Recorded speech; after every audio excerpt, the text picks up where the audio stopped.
نحمده ونصلي ونسلم على رسوله الكريم أما بعد فأعوذ بالله من الشيطان الرجيم بسم الله الرحمن الرحيم إن الله وملائكته يصلون على النبي يا أيها الذين آمنوا صلوا عليه وسلموا تسليما أما بعد رسول الله في الأرسل والسلام كان بسمه الصلاة والسلام عليك يا سيدي يا رسول الله وعلى آلك وصحبك يا سيدي يا حبيب الله الصلاة والسلام عليك يا سيدي يا شفيع المسلمين وعلى آلك وأصحابك يا سيدي يا رحمة للعالمين. سب سے پہلے تو آپ تمام سامعین و حاضرین کو میں ہدیہ تبریک پیش کرتا ہوں کہ آپ اللہ رب العزت کی لارائے بیعائے مقدس و مطہر کتاب اس کے نور کو اپنے سینے میں منتقل ہونے کے لیے کرتے ہیں. درس قبل مریاض کرنا چلو. حضور آقا عالم شفیع معظم صلی اللہ علیہ وسلم آپ کا پاکیزہ فرمان ہے انما الاعمال بالنیات، تمام اعمال کے ثواب کا دار و مدار نیتوں پر ہے. لہذا ہم سب اس درس کو سننے سے قبل اپنی اپنی نیتوں کو ایسا کر لیں جو ہمارے لیے دنیا اور آخرت میں فائدہ مند ہو. ہماری سب سے بنیادی نیت یہ ہونی چاہیے کہ ہم اس ذات کا حیات جو قرآن مجید کی شکل میں ہمیں میسر ہے، ہم اس کی جو الوہی تعلیمات ہیں ان تعلیمات کو سیکھیں گے اور ان کے مطابق ہم اپنی زندگی کو بسر کریں گے. یہ گویا ہم سب کی ابتدائی طور پر نیت ہو. اس نیت کے ساتھ ہمارا جو ایک ایک پل قرآن عزیز کے فہم کے لیے جو ہم نے وقف کیا ہے، یہ ایک ایک پل ہمارے لیے آخرت کے اندر بھی عزتوں کا ذریعہ ہوگا اور دنیا کے اندر بھی جب ہم ان باتوں پر عمل کریں تو یہ راحت کا ذریعہ ہوگا. آج جو آیت مقدسہ ہمارے درس میں شامل ہیں یہ سورہ البقرہ کی آیت نمبر 228 اور 229 ہے. ان آیات مقدسہ میں کافی سارے احکام جن کا بنیادی طور پر تعلق طلاق کے ساتھ ہے، عدت کے ساتھ ہے، خلوع کے ساتھ ہے. یہ مرکزی مضامین اور مرکزی عنوانات ہیں جو ان آیات میں خالق و مالک نے بیان فرمائے ہیں. پہلے ہم جو آیت نمبر 228 ہے اس کا ترجمہ سماعت کریں گے اور پھر 228 سے متعلق جو ہدایات ہے میں کوشش کروں گا کہ انہیں جامعیت کے ساتھ اور اہم ترین جو مباحث ہیں آپ کے گوش گزار کروں اور پھر آیت نمبر 229 کو. میری خواہش یہ ہوگی کہ آپ لوگوں کی توجہ صرف میری طرف ہونی چاہیے. یہاں جو کچھ ہوتا ہے آپ لوگوں کی توجہ میری طرف ہو، کیونکہ میں نے اتنے دور کا مشقت بڑا سفر کیا آپ لوگوں کو قرآن کا نور منتقل کرنے کے لیے.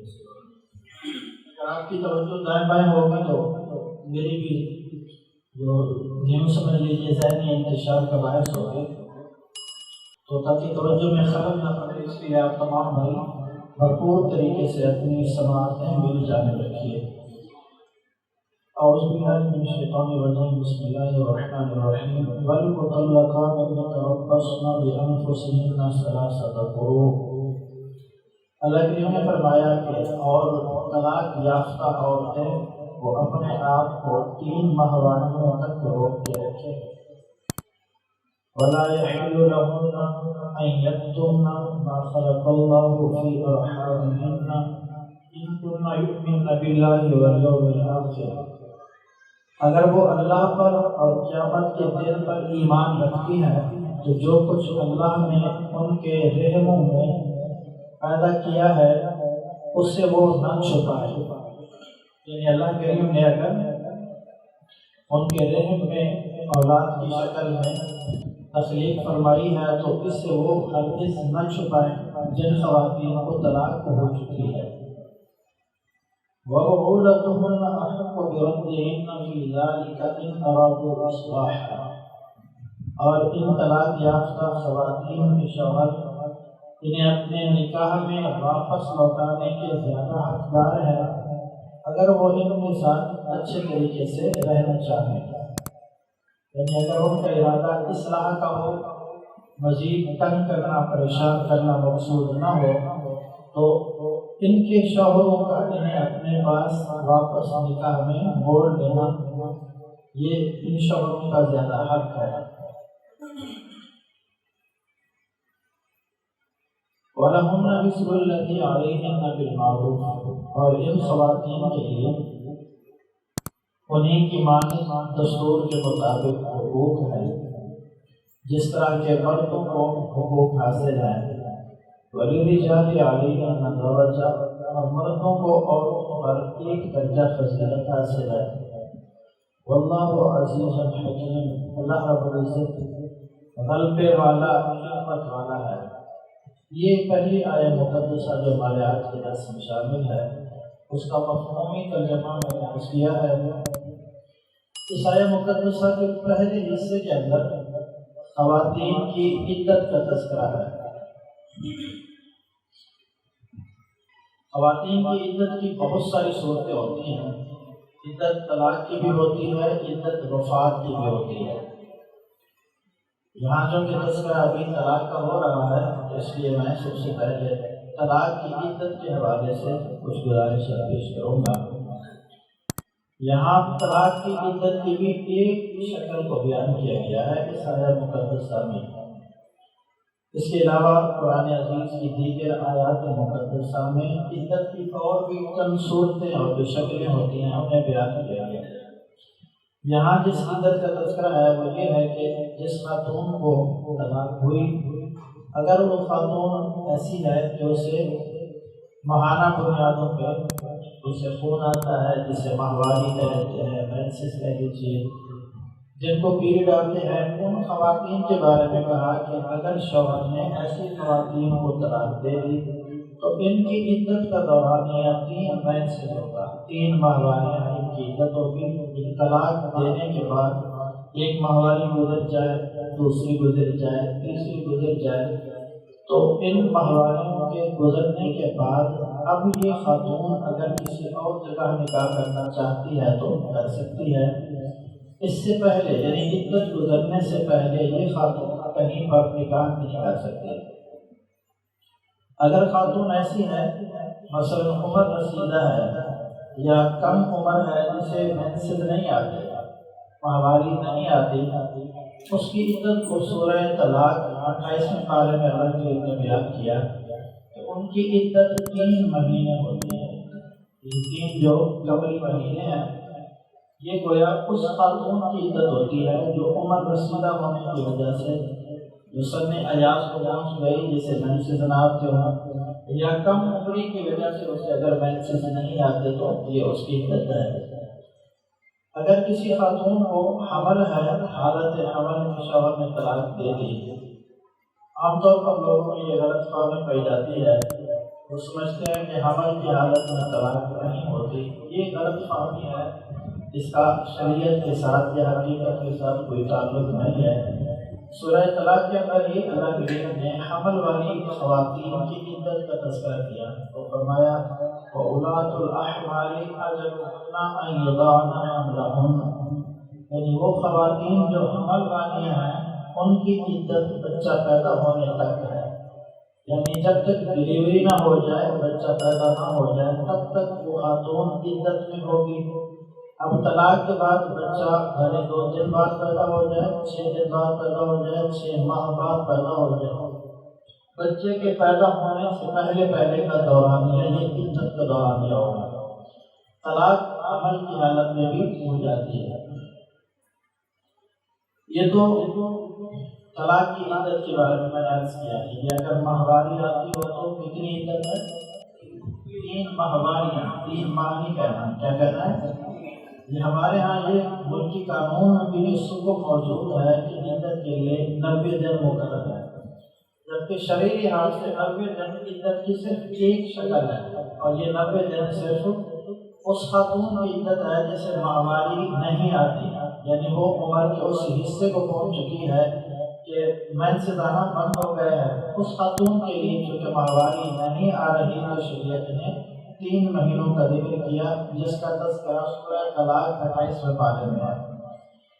جن خواتین کو ماہواری آتی ہے تو یہاں سورہ البقرہ کی آیت نمبر 228 میں اللہ کریم نے فرمایا اس کی عدت 3 ماہواریاں ہیں۔ 3 ماہواریاں 60 دن میں بھی آ سکتی ہیں، 70 دن میں بھی ہو سکتی ہے، پوری 80 دن میں بھی ہو سکتی ہے، 90 دن سے زائد بھی وقت لگ سکتا ہے۔ بعض خواتین کو مینسز آنے میں تاخیر ہوتی ہے، پاکی کا دوران یا زیادہ ہوتا ہے اور تاخیر سے مینسز آتے ہیں تو جب تک 3 دفعہ مینسز نہیں آئیں گے عدت پوری نہیں ہوگی۔ اس بات کو ذہن فرما لیں۔ اور عدت کی تیسری صورت ہم نے یہ پڑھی کہ اگر خاتون حالت حمل میں ہے تو بچہ پیدا ہونے تک اس کی عدت ہوگی، جیسے بچہ پیدا ہوگا عدت ختم ہو جائے گی۔ اور عدت وفات کا بھی میں ساتھ ہی مناسبت سے ذکر کرتا چلوں۔ اگر کوئی خاتون ایسی ہے جس کا شوہر فوت ہو گیا تو وہ خاتون اگر حاملہ ہے تو اس کی عدت یہاں پر بھی بچہ پیدا ہونے تک ہوگی، یعنی جب بچہ پیدا ہوگا تو عدت وفات پوری ہو جائے گی۔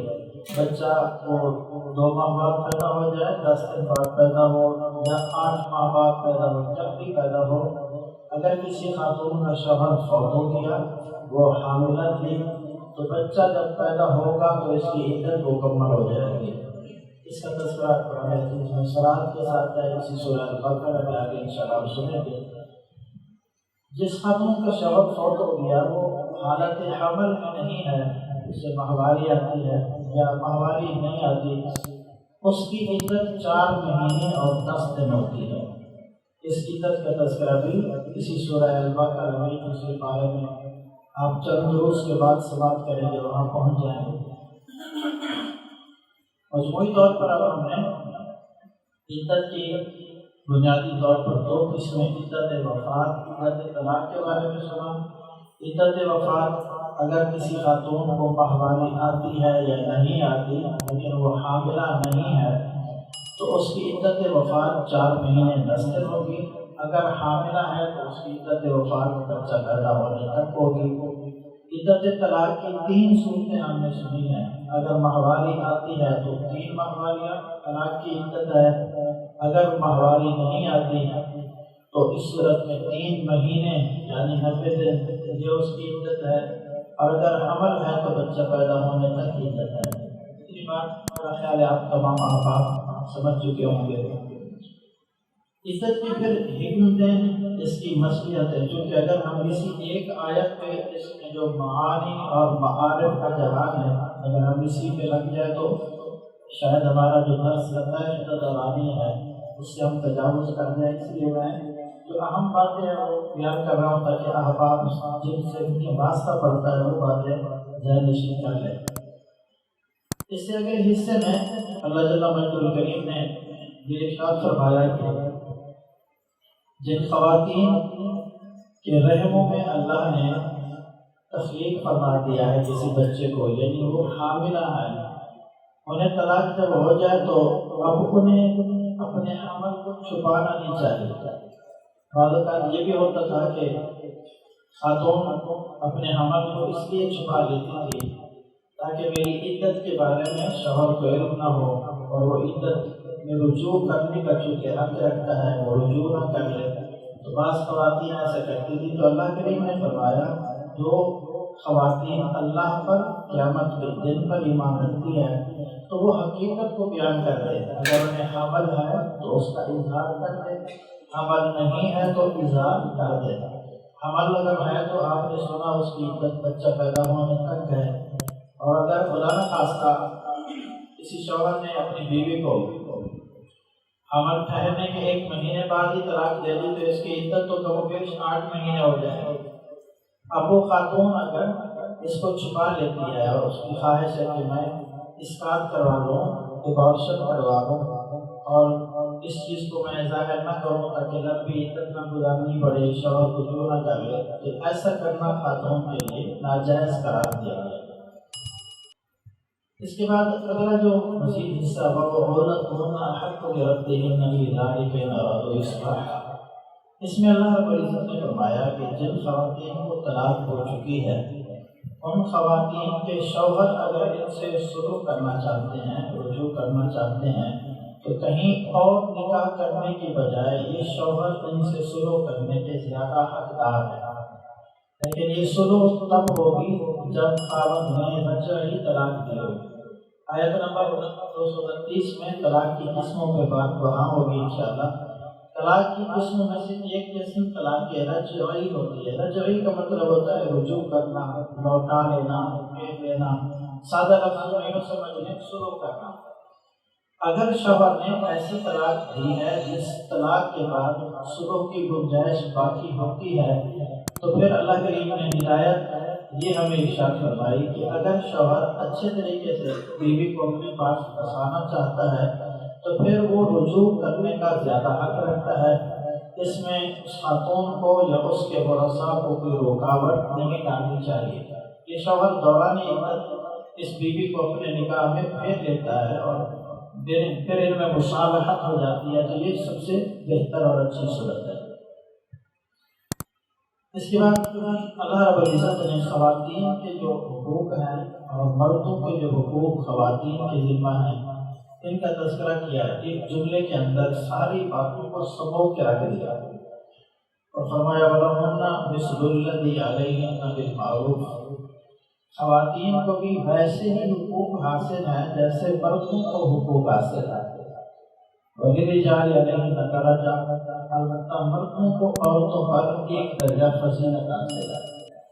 اب خواتین کو بنیادی طور پر کیا حقوق حاصل ہے اور مردوں کی کیا حقوق ہیں، اس پہ میں بالکل اختصار کے ساتھ روشنی ڈال کے آگے بڑھتا ہوں. خواتین کے لیے رسول اکرم شفیع معظم صلی اللہ علیہ وسلم نے جو ابتدائی اور جو بنیادی حقوق بیان کیے ہیں وہ یہ کہ شوہر کی ذمہ داری ہے کہ اپنی بیوی کے لیے کپڑوں کا بندوبست کرے، اس کے لیے کھانے کا اہتمام کرے، اس کے لیے رہائش کا اہتمام کرے، اس کے چہرے پر نہ مارے، بلا وجہ اسے ذہنی ٹارچر نہ کرے، اس کے ساتھ بدسلوکی نہ کرے، اس کی عزت نفس کو مجروح اور پامال نہ کرے. یعنی یہ 3-4 سب سے بنیادی حق ہے. عورت کو خرچہ دینا، یعنی اس کے کھانے پینے کا اہتمام مرد کی ذمہ داری ہے کہ مرد کما کے لائے. بیوی کے لباس، اس کے کھانے کا اہتمام، اس کی رہائش کا بندوبست، اس کی ذمہ داری شریعت نے مرد کے سپرد کی ہے.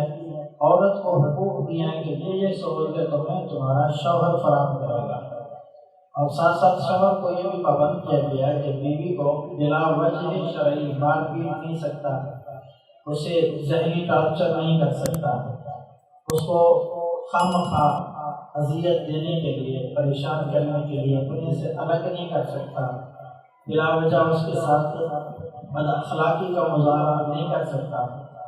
کچھ چیزیں یہاں پھر لازمی درجے کی ہیں، واجب کے درجے کی، اور کچھ چیزیں پھر استحباب کے درجے کی ہیں. ہمارے پیارے آقا و مولا حضرت محمد مصطفیٰ احمد مصطفیٰ علیہ تحیۃ والسلام، آپ نے فرمایا خیرکم خیرکم لأہلہ وأنا خیرکم لأہلی، او کما قال علیہ السلام.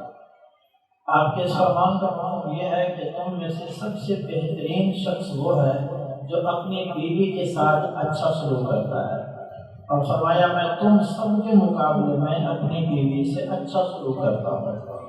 یعنی ایسا نہ ہو کہ ہمارا باہر معاشرے میں مختلف افراد کے ساتھ ہمارا جو بیہیویئر ہے، ہمارا جو رویہ اور برتاؤ ہے وہ بڑا پولائٹ سا ہو اور شائستگی والا ہو، لیکن جیسے ہم گھر میں داخل ہوں تو ہمارا مزاج ایک دم سے مار دھاڑ والا بن جائے. آپ اسلام نے اس انداز اس رویے سے منع کیا اور فرمایا تم میں سے بہترین لوگ وہ ہیں جو اپنے گھر والوں کے ساتھ اچھے ہیں، یعنی ہمارے اچھے اخلاق کا حق ہمارے گھر والوں کو بھی دیا گیا ہے، ہماری ذمہ داری ہے کہ ہم ان کے ساتھ بہتر برتاؤ کریں۔ اور مرد کو شریعت نے جو حقوق دیے ہیں، عورت کی جو ذمہ داریاں اور فرائض ہیں، تو اس سلسلے میں سب سے بنیادی بات کی یاد رکھیے کہ عورت کی ذمہ داری ہے کہ جن لوگوں کا گھر میں آنا اس کے شوہر کو پسند نہیں ہے، عورت مرد کی غیر موجودگی میں بھی ایسے افراد کو اپنے گھر میں داخل ہونے کی اجازت نہ دے، شوہر کی غیر موجودگی میں اپنی عزت اپنی قسمت کا تحفظ کرے، یعنی اس میں کوئی خیانت کوئی بددیانتی نہ کرے، اپنے شوہر کے لیے بناؤ سنگار کا اہتمام کرے، شوہر کے لیے ذہنی اور قلبی آسودگی کا یہ باعث بنے، اور اپنے شوہر کی جائز کاموں میں اطاعت و فرما برداری کرے، اس کی مرضی اور اجازت کے بغیر گھر سے باہر نہ نکلے۔ اور ایک حدیث مزید میں اس والے سے عرض کروں جس میں تو بہت ساری چیزوں کو سمو دیا گیا، اور ہم میں سے تقریباً ہر مرد کو یہ حدیث یاد ہے، اگرچہ اس حدیث کو بھی یاد رکھنے میں یقیناً بہت سے مثبت پہلو ہیں، لیکن ہمیں اپنے فرائض والی حدیثیں بھی سننی اور یاد رکھنی چاہیے۔ نبی اکرم صلی اللہ علیہ وسلم کے فرمان کا مفہوم ہے، آپ نے ارشاد فرمایا کہ اگر میں کسی انسان کو سجدہ کرنے کی کوئی اجازت دیتا یا حکم دیتا اللہ رب العزت کے علاوہ، تو میں خاتون کو حکم دیتا کہ وہ اپنے شوہر کو سجدہ کرے، یعنی اللہ کے علاوہ چونکہ سجدہ کرنا جائز نہیں ہے اس لیے آپ کو اسلام نے اجازت نہیں دی، لیکن شوہر کے بیوی پہ کس قدر حقوق ہیں، اللہ نے اس شوہر کو کس قدر بیوی پہ فوقیت بخشی ہے، آپ نے اپنے اس فرمان کے ذریعے سے اسے واضح کر دیا، فرمایا کہ اگر کسی انسان کے لیے دوسرے انسان کو سجدہ کرنے کی اجازت ہوتی تو میں پھر بیوی کو حکم دیتا وہ اپنے شوہر کو سجدہ کرے، کیونکہ اللہ نے اتنے حقوق اس کے اوپر شوہر کے لازم کیے۔ اس کے علاوہ 20 احادیث ہیں جس میں شوہر کی عظمت و اہمیت کو بیان کیا گیا ہے۔ یوں ہی قرآن عزیز کے 5 پارے ہیں، اللہ کریم نے فرمایا الرجال قوامون علی النساء بما فضل اللہ بعضهم علی بعض وبما انفقوا من اموالهم، یعنی اللہ نے مردوں کو عورتوں کے لیے حاکم افسر اور نگران مقرر فرمایا، یعنی یہ عورتوں کے اوپر حاکم ہیں، عورتیں شوہر کی محکوم اور تابع ہونی چاہیے، انہیں شوہر کی بات ماننی چاہیے، جب تک شوہر کا حکم اللہ اور اس کے رسول کی منشا کے خلاف نہ ہو تب تک بیوی کی ذمہ داری ہے کہ شوہر کی باتوں کو bypass نہ کرے، اس پہ اپنا حکم نہ چلائے بلکہ اس کے حکم کے تابع رہے، یہ گویا شوہر کا حق ہے اور بیوی کا فرض ہے۔ اور اس کے علاوہ دیگر بھی بہت سی تفصیلات ہیں، چونکہ ہم نے کہا کہ مزید اہم ترین حصہ ریاض میں ہے تو اس کی جانب پڑھنا ہے، تو میں اسی پہ اکتفا کر کے آگے بڑھتا ہوں۔ یہاں ولید جاگہ رہی نظارہ یہ بات ذہن میں رکھیے کہ مجموعی طور پر اللہ کریم نے مردوں کو عورتوں کو فضیلت بخشی ہے، عقل کے اعتبار سے، جسمانی قوت کے لحاظ سے اور دیگر متعدد اوصاف کی بنیاد پہ اللہ نے مردوں کو عورتوں پہ ایک درجہ فوقیت دی ہے۔ ہمارے ہاں یہ ایک بےتکا سا نعرہ لگایا جاتا ہے جس کا ہم لوگ بھی حصہ ہوتے ہیں اور خوب پروپیگنڈا کیا جاتا ہے، جس میں صنفی مساوات کو ختم کرنے کا نعرہ دیا جاتا ہے، اور اس سلسلے میں NGOs اپنا کردار بڑے ہی شفاف طریقے سے اپنے مضمون ایجنڈوں کو پورا کرنے کے لیے وہ بہت مؤثر کردار ادا کرتے ہیں، اور وہ کہتے ہیں کہ مردوں اور عورتوں کے مساویانہ حقوق ہیں، اس میں کوئی شک نہیں، اسلام نے عورتوں کو بے تحاشا حقوق دیے، بلکہ ایسے حقوق دیے جو تمام مذاہب عالم میں کبھی کسی عورت کو میسر نہیں آئے تھے۔ مثال کے طور پر حق مہر والی جو بات ہے، حق مہر یہ وہ حق ہے جو اسلام نے عورت کو بخشا، اسلام کے علاوہ دنیا کے کسی مذہب میں حق مہر کے حوالے سے بھی تصور نہیں تھا، اور عورتوں کی حقوق کی پامالی بڑے سنگین طریقے سے ہوا کرتی تھی۔ اب اسلام کی تشریف آوری کے بعد عورتوں کے حقوق کی پامالی کا سلسلہ اسے روک دیا گیا۔ اب اسلام نے عورتوں کو جو حقوق بخشے ہیں، اگر صحیح معنوں میں ان خواتین کو یہی حقوق مل جائیں، میں سمجھتا ہوں کہ ہمارے نیارے ہو جائے گے۔ ہمارے معاشرے میں چونکہ افراط و تفریط ہے، خواتین اپنی ذمہ داریاں ٹھیک سے نہیں نبھاتی، اور مرد بھی جو اسلام نے عورتوں کو حقوق دیے ہیں وہ ادا نہیں کرتے، جس کی وجہ سے بگاڑ پیدا ہوتا ہے۔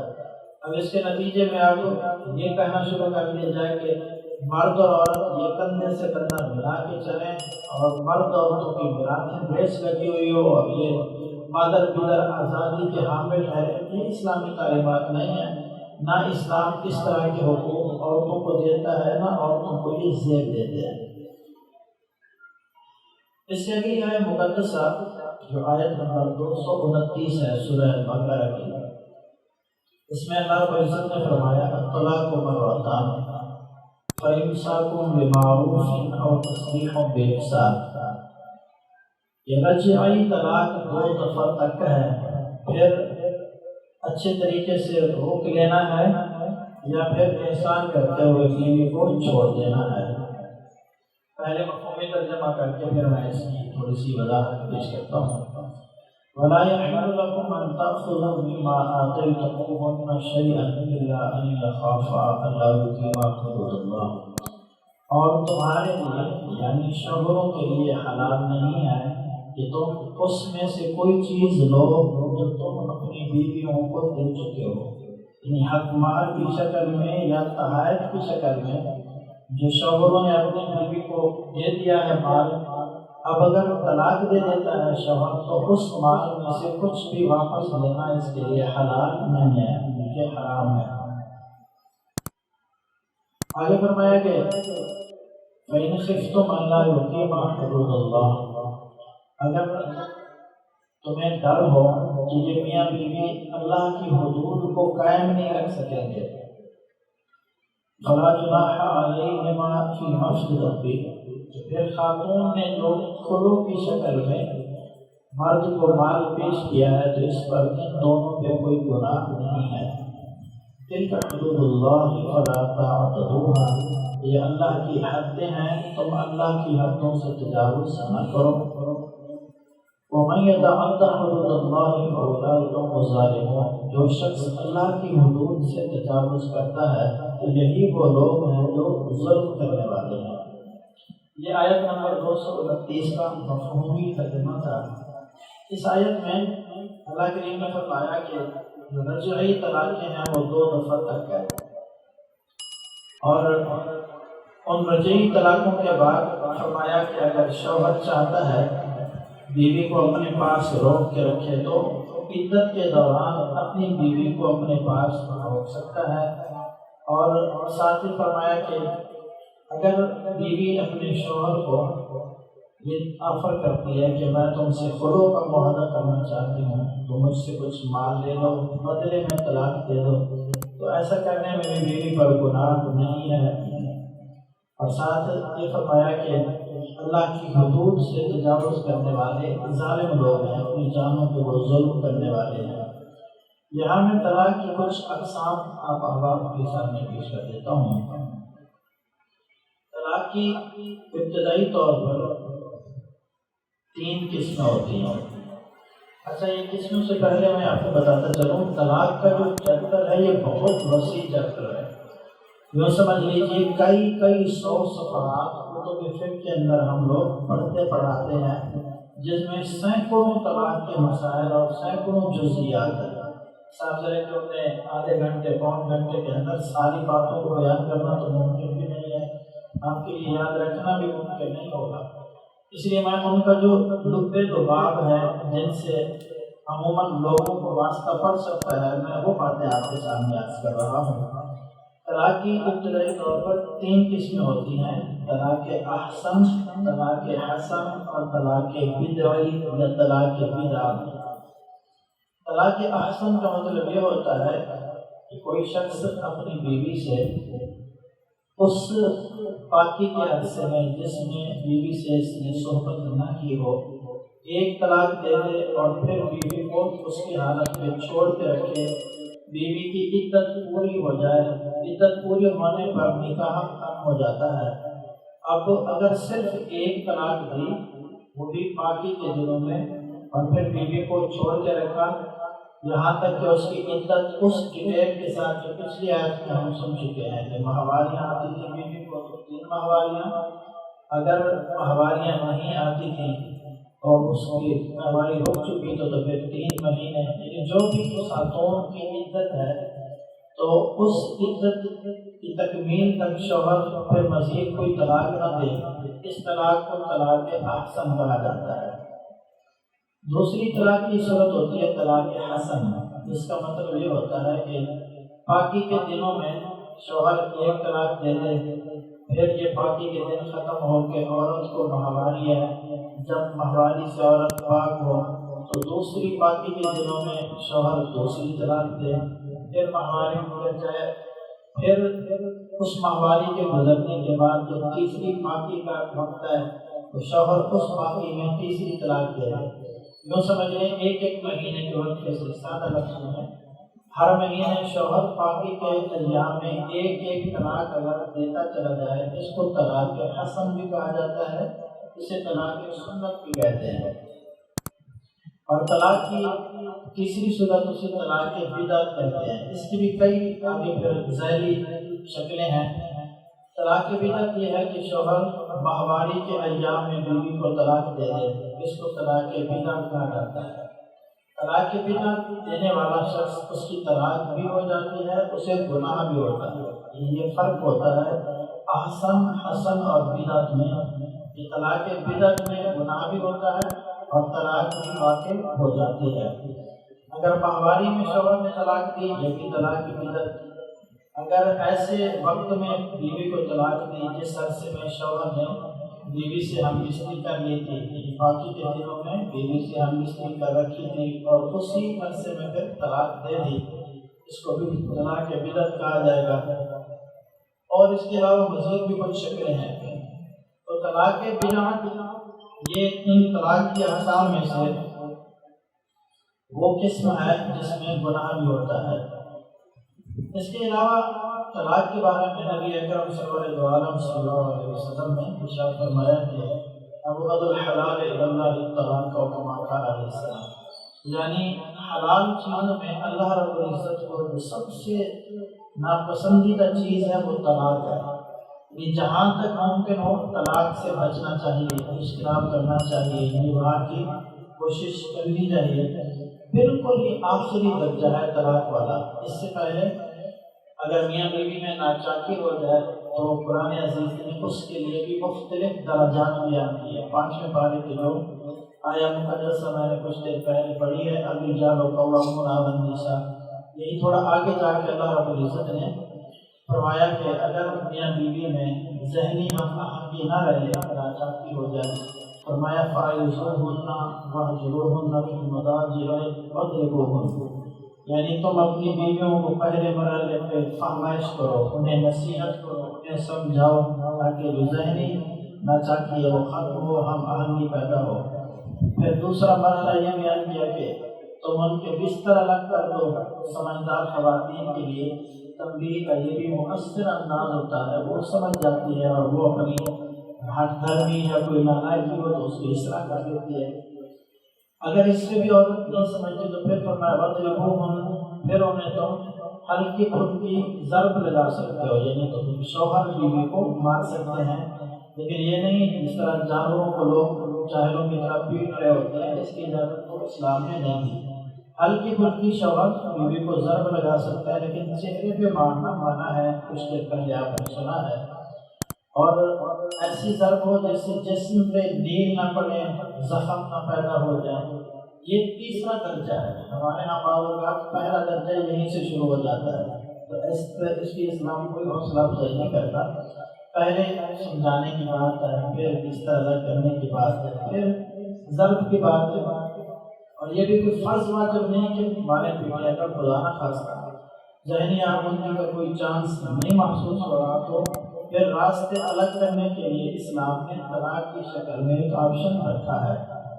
تو اس لیے اگر طلاق کی اجازت نہ ہوتی تو کتنا سنگین معاملہ ہوتا. اگر میاں بیوی ایک دوسرے کو ناپسند کرتے باہمی نفرت ہو جاتے اور آپس میں نبھا اگر ممکن نہ ہوتا اور ان کی چھٹکارے کی کوئی صورت نہ ہوتی تو عورتوں کے لیے بھی شدید درجے کے لیے زحمت ہوتی, مردوں کے لیے بھی.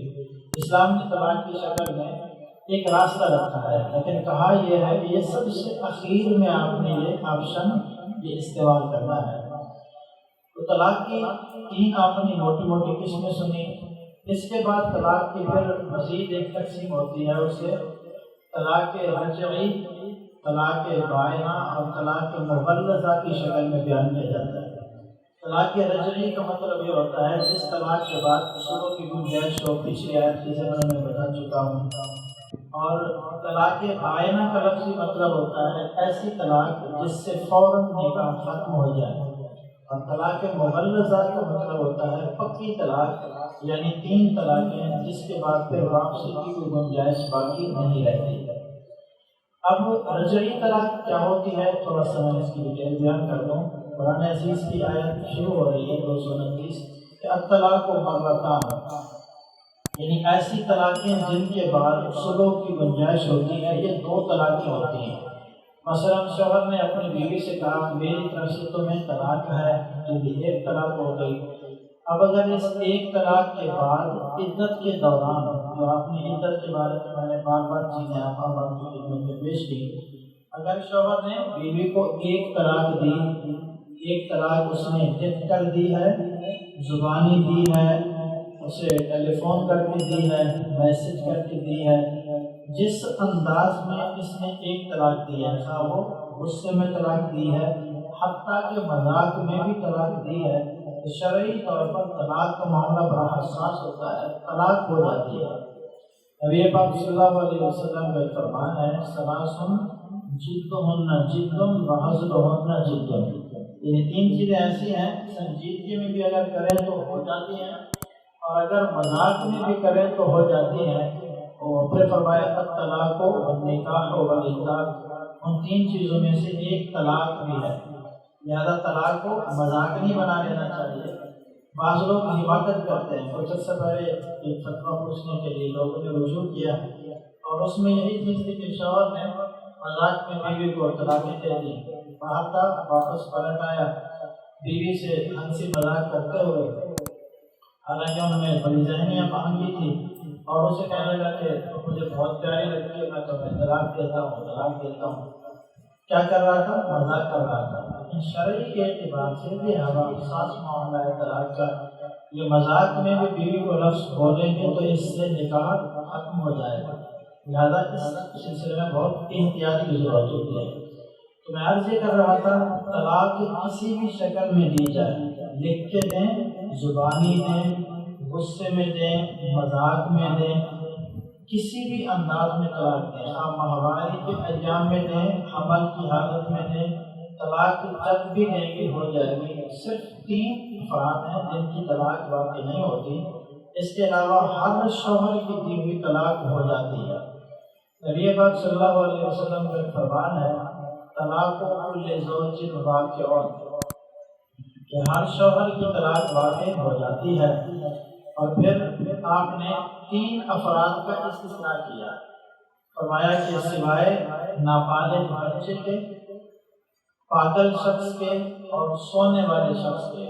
یعنی جو شخص سویا ہوا تھا, بعض لوگوں کو نیند میں بڑبڑانے کی عادت ہوتی ہے, اب اس نے نیند میں بڑبڑاتے ہوئے اگر منہ سے طلاق کے الفاظ نکالے تو اس کا شریعت میں کوئی اعتبار نہیں ہے, اس سے طلاق واقع نہیں ہوتی. وہ یہ بدامن حواس میں ہی نہیں ہے.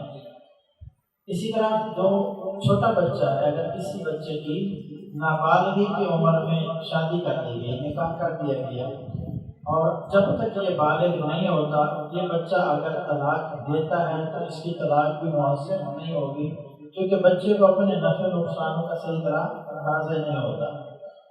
تیسرا وہ شخص جو پاگل ہو, جس کو جنون لاحق ہو, جس کے ہوش و حواس سلامت نہ ہو, جسے مجنون کہا گیا حدیث طیبہ کے اندر معقول کے الفاظ آتے ہیں. تو پاگل کی دی ہوئی طلاق بھی نہیں ہوتی، سونے والے کی دی ہوئی طلاق بھی نہیں ہوتی، چھوٹے بچے کی طلاق بھی نہیں ہوتی۔ ان تین کے علاوہ کوئی بھی شوہر اپنی بیوی کو کسی بھی حالت میں طلاق دے گا تو طلاق ہو جائے گی۔ یہ اصول یاد رکھیے گا۔ بہت سے لوگ طلاق دینے کے بعد دوڑے دوڑے ہمارے پاس دارالفتہ میں آتے ہیں کہ جی مفتی صاحب کی طلاق دے دی تھی، وہ غصے میں طلاق دے دی ہے۔ ارے بھائی، پیار میں بھی کوئی طلاق دیتا ہے؟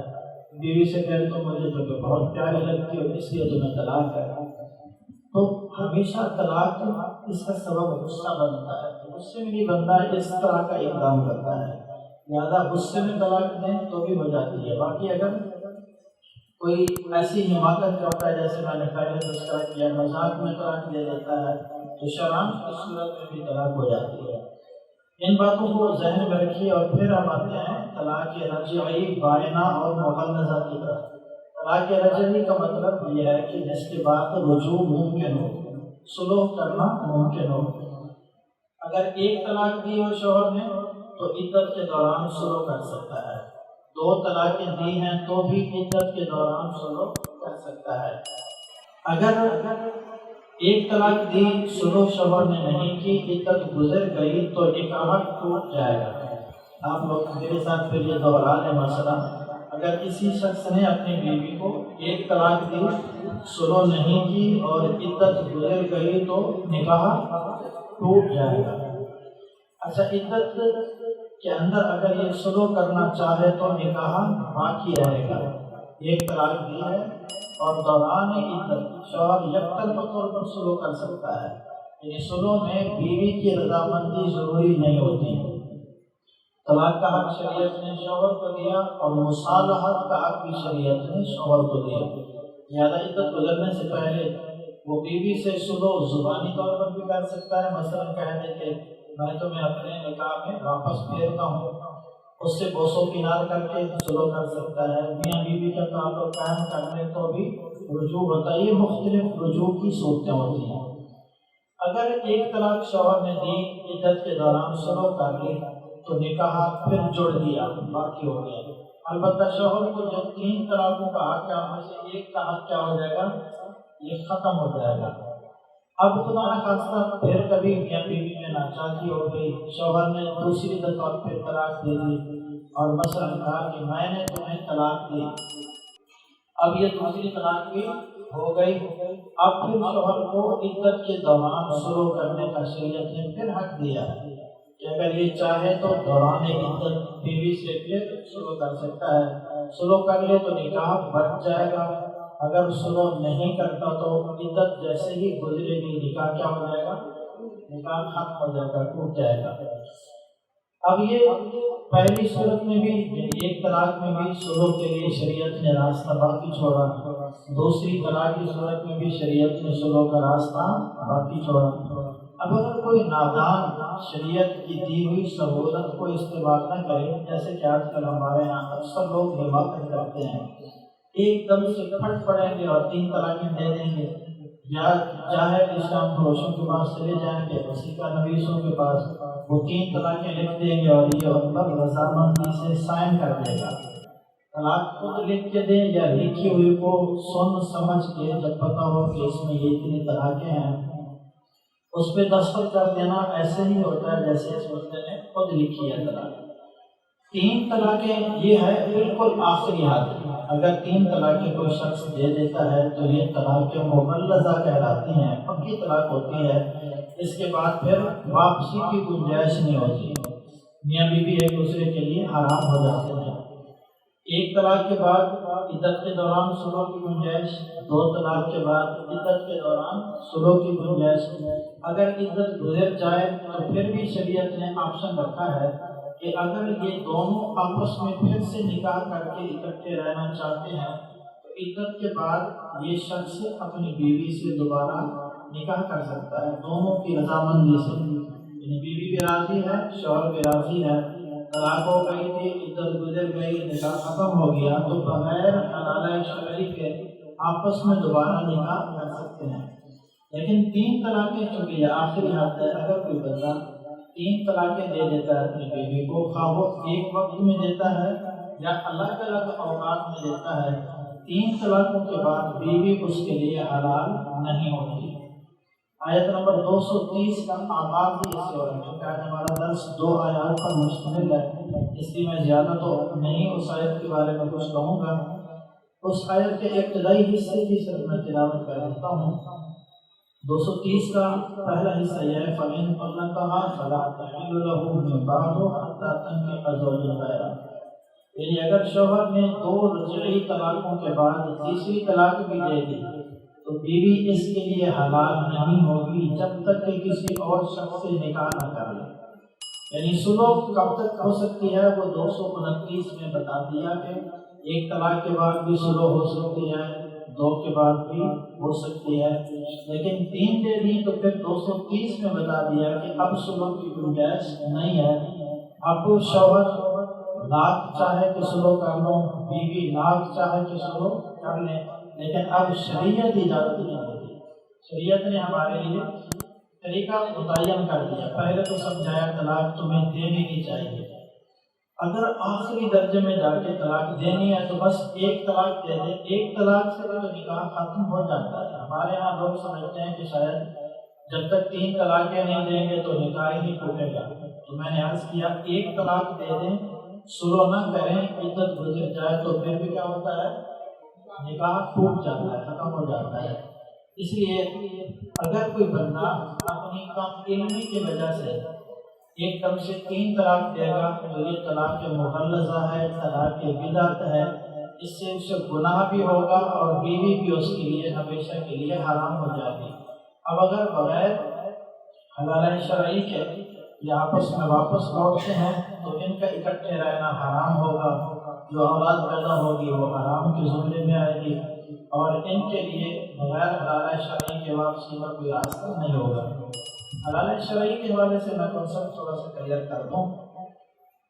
نبی اکرم صلی اللہ علیہ وسلم آپ کی سب سے پہلے اس بارے میں حدیث سن لیں تاکہ ہمیں جو اصل صورتحال ہے اس کا علم رہے، کیونکہ دوسرے حضرات پروپیگنڈا کر کے ہمارے لوگوں کے ذہن کو مسموم کرتے ہیں، خراب کرتے رہتے ہیں۔ آپ اسلام نے فرمایا لعن اللہ المحلل والمحلل لہ، اس شخص پر اللہ کی لعنت ہو جو حلالہ کرنے والا ہے، اور اس پر بھی اللہ کی لعنت ہو جس کے لیے حلالہ کیا جا رہا ہے۔ یہ حدیث اس کا مقصد یہ ہے کہ اگر کنڈیشنل طور پر، مشروط طور پر حلالے کی غرض سے ہی کوئی شخص کسی خاتون کا دوسرے شخص سے نکاح کرتا ہے کہ وہ اس سے جنسی تعلق قائم کرے، چھوڑ دے اور پھر یہ اس سے کر لے، اگر طے شدہ اور باہم ایگریمنٹ کر کے ایسا کرتے ہیں تو یہ لعنت پر مشتمل فعل ہے، جس کی اجازت نہیں ہے۔ دوسری حدیث بھی سن لیجیے اور پھر اصل صورتحال ہمارے سامنے آ جائے گی۔ آپ اسلام کی خدمت میں حضرت رفاع قرظی کی سابقہ بیوی آئی۔ حضرت رفاع قرظی صحابی رسول ہیں، انہوں نے اپنی بیوی کو طلاقیں دے دی تھیں اور پکی طلاق ہو گئی تھی۔ 3 طلاقوں کے بعد بیوی جو کہ ان کے لیے حلال نہیں رہی تھی، اب اس معصبہ نے ایک اور شخص سے نکاح کیا۔ کچھ عرصے بعد آپ اسلام کی خدمت میں حاضر ہوئیں اور کہنے لگے اشاروں کی لائیوں میں کہ حضور میں جس شخص سے نکاح کیا ہے تو وہ چونکہ میری جو جنسی ضروریات ہیں انہیں پورا نہیں کر سکتا، یعنی مردانہ قوت اس میں نہیں ہے۔ آپ اسلام نے فرمایا کیا تم دوبارہ رفاع کے پاس جانا چاہتی ہو؟ تو کہنے لگے جی حضور میں پہلے شوہر کے پاس واپس جانا چاہتی ہوں۔ تو آپ اسلام نے فرمایا پہلے شوہر کے پاس تم اس وقت تک نہیں جا سکتے جب تک کہ دوسرے شوہر سے تمہارا جنسی تعلق قائم نہ ہو جائے، یعنی یہ شخص نامرد ہے تو یہ طلاق دے دے، یہ خاتون کہیں اور نکاح کرے، وہ شخص میاں بیوی کے تعلق قائم کرنے کے بعد اب اسے اگر طلاق دے دیتا ہے، پھر عدت گزارتی ہے، پھر پہلے شوہر سے نکاح کرنا چاہے تو کر سکتی ہے، ورنہ نہیں۔ قرآن کی یہ آیت جو 230 کا پہلا حصہ ہے اور یہ 2 حدیثیں، ان کو سامنے رکھنے کے بعد اب خلاصہ یہ ہے کہ اگر کوئی بندہ اپنی بیوی کو 3 طلاقیں دے دے، اس کی بیوی اس کے لیے کیا ہو جائے گی؟ حرام ہو جائے گی۔ اب اس بیوی سے دوبارہ صلح کرنا، نکاح کرنا یہ حلال نہیں ہوگا۔ اس کے لیے پھر تحلیل شرعی یا حلالہ شرعی کا جو لفظ استعمال ہوتا ہے، اس کا مطلب یہ ہے کہ پہلا جو شوہر جس نے 3 طلاقیں دی ہیں، یہ عورت اس کی عدت پوری کرے، عدت پوری کرنے کے بعد اپنی مرضی سے کہیں نکاح کرنا چاہتی ہے تو نکاح کر لے، اسے مجبور نہیں کیا جا سکتا کہ فاطمہ تم کہیں نکاح کرو۔ اگر عورت نکاح کہیں نہیں کرنا چاہتی، ویسے ہی اپنی زندگی گزارنا چاہتی ہے تو اسے اختیارات سے ہے۔ اب اگر عورت اس پہلے شوہر کے علاوہ عدت کے بعد کہیں نکاح کرتی ہے اور دوسرا شوہر اس سے جنسی تعلقات قائم کر لیتا ہے، پھر خدا نہ خواستہ دوسرا شوہر فوت ہو جاتا ہے یا اپنی مرضی سے طلاق دے دیتا ہے، کسی قسم کی اس پہ کوئی شرط پہلے سے نہ لگائی جائے کہ تم نے 1 دن بعد 2 دن بعد طلاق دے دینی ہے، ایسا کرنا جائز نہیں ہے۔ اپنی مرضی سے دوسرا شوہر طلاق دے دے یا خدا نہ خواستہ فوت ہو جائے، پھر دوسرے شوہر کی بھی عورت عدت گزارے گی۔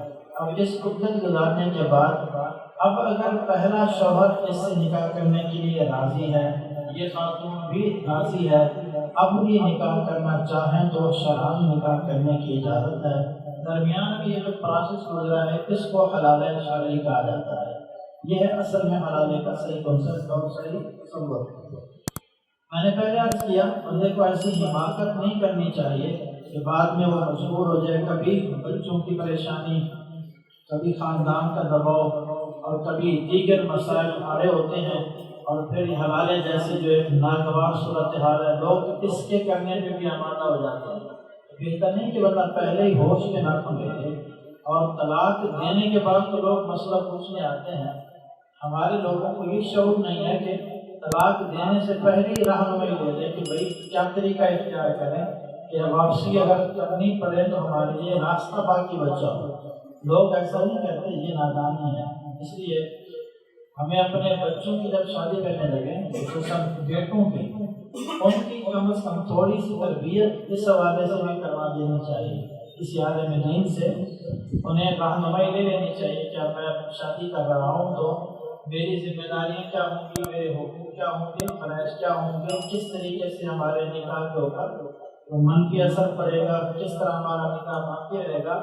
ان باتوں کے حوالے سے بھی ہمیں اپنے بچوں کو تربیت دینی چاہیے، اپنی بچیوں کو بھی سمجھانا چاہیے۔ جہاں تک 3 طلاقوں کے 3 ہونے کی بات ہے، اس سلسلے میں یاد رکھیے قرآن عزیز کی یہ آیہ مقدسہ کے 230 کا پہلا حصہ ہے۔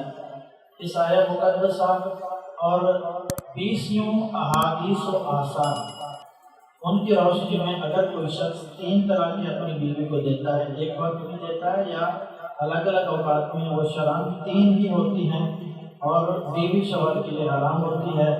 احادیث میں آپ کے ساتھ کا یہی فیصلہ ہے، صحابہ میں سے نامور صحابہ تابعین ان کا یہی فیصلہ ہے، اور ہمارے اہل سنت کے 4 امام، امام ابو حنیفہ، امام مالک، امام شافعی، امام احمد بن حنبل، اس مسئلے میں سب کا متفق کا فیصلہ ہے کہ 3 طلاقیں کتنی ہوتی ہیں؟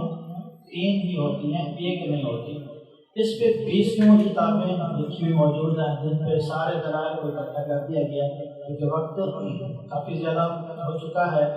ابھی میں صرف جو چیزیں موٹی موٹی ایسی ہیں انہیں پہ اکتفا کرتا ہوں۔